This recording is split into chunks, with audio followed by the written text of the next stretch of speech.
Welcome to the Daily News Network, and you're on a mission with Jack Sears, where we explore with local businesses and nonprofits what they're doing, their opportunities, their challenges, but more importantly, how they're bringing their mission into reality. And today, we're going to talk about education and a very unique mission going from for-profit to nonprofit with Don Kell, who's with the Faith First Preschool. Welcome to the show, Dawn. Well, thank you. Glad to be here. Yeah, let's begin first by sharing with us what is the mission of your organization. Our mission is to really build a moral compass in children and really focus on the whole child, spiritually, academically, physically, and emotionally. In today's world, we don't see that a lot. We don't see a lot of moral compass in adults, let alone children. So we're really focusing on those virtues and that character development and the kindness and patience and virtues that these kids really need to be successful in life. And honestly, they're going to be taking care of us someday. So we want to make sure they have those attributes. Oh my God, Dawn, you just hit on something. As you know, my background is nonprofit and Yes. the character development, the citizenship training, the physical fitness, but I always used to close my fundraising pitches with, somewhere out there's a young person that's going to take our place in this life. That's not a choice, it's a fact. And so the work that you're doing with preschoolers is helping to put them on the path for our replacements, correct? That is our absolute mission in great. this life, is just to plant those mustard seeds in these kids, and they can build and they can just be good citizens, which we're missing. I feel we're missing. It's kind of a last-ditch effort to kind of save the world, but just a little person at a time, basically. So that's where we're heading for. So where's your school located? We are located on Beach Boulevard, catty corner from the Alhambra, over there in Huffman Plaza. Alrighty. We've been there for about 2.5 years. We will be there for another 7, but we're going to start our capital campaign next year in hopes to get our own facility and really build that preschool. We started kindergarten last year, so we have an academy base that's kind of built on the preschool as well. So we went through kindergarten last year, we'll go through first grade next year. Wow, you are So on we're a really growth. exploding. We're exploding, which is just phenomenal.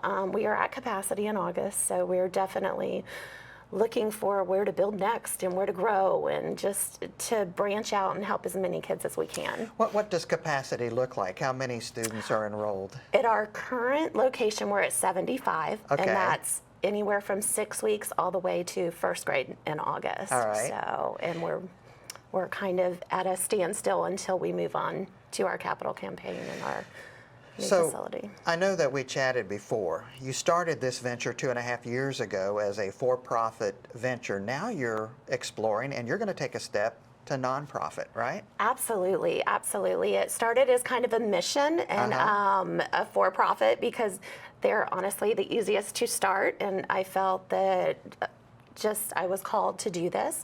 So we did start it. In the last probably 6 to 7 months, there is a need for us to go not-for-profit so we can, when something happens to me, the organization doesn't just dissolve. We want it to carry on and on and on. So that's our goal with going to the not-for-profit, is just to make sure this legacy kind of carries on for generations if possible, and to touch as many children as we can. I can tell you're passionate about this work. What was the driving factor for you to do this? Oh my gosh, I started in corporate America. I actually have a master's in business admin and accounting, which is nowhere near education, but started at a local school, spent about 10 years there. Went to another school, spent about 7 years. That school was faith-based, but it was kind of directly under a church.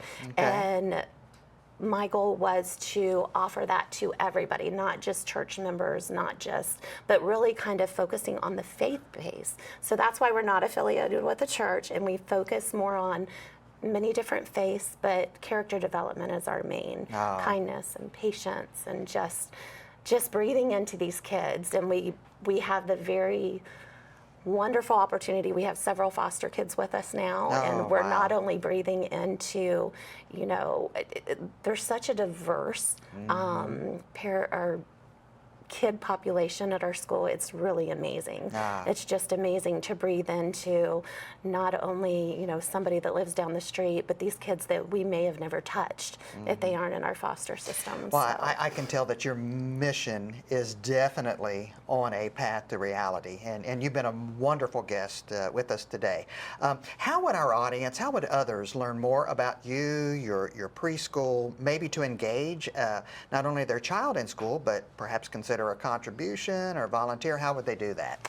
We are available at our website. It's faithfirstpreschool.com. Okay. You can call our facility. We're at 904-672-7723. And we're also on Facebook and Instagram at Faith First Preschool. So all of those things, you can kind of follow what we do and what we're building and our character development, our curriculum, all of those fun things. Oh, wonderful. Well, thanks for joining us here today. Well, and we wish you you. good luck in your efforts. Thank you.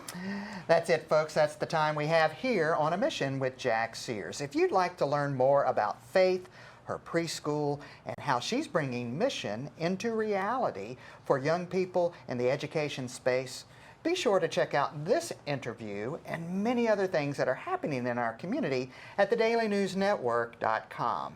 Until we get together next time, here's wishing you good health, much happiness, and remember, treat each other the way you'd like to be treated.